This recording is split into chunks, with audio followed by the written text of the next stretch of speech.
And you're watching Arise News.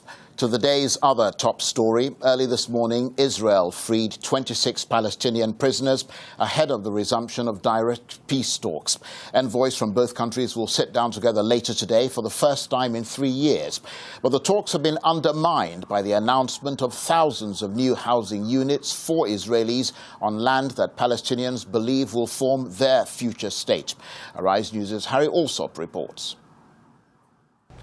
For Israelis and Palestinians, the King David Hotel in Jerusalem will be at the centre of attempts to find a solution to a conflict that has raged for 65 years.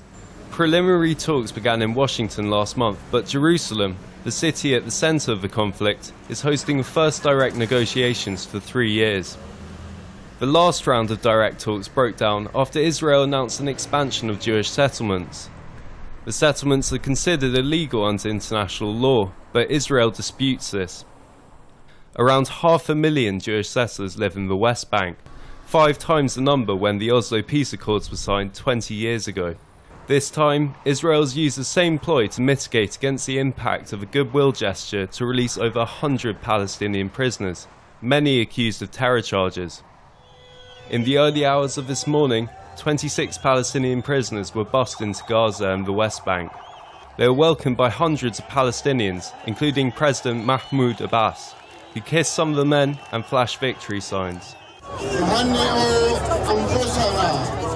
We are greeting ourselves, we are greeting our relatives, and we are greeting our brothers who they moved from the dark of the prisons to the dawn of freedom.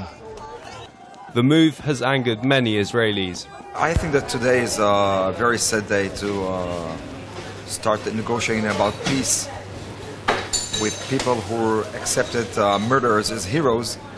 I cannot see any way that those peace negotiations are going anywhere. Few from either side see a swift resolution to long-standing problems such as borders, settlements, the status of Jerusalem, and Palestinian refugees. But neither Abbas nor Israeli Prime Minister Benjamin Netanyahu will want to be blamed for sabotaging the US's latest peace efforts. Harry Alsop, Arise News.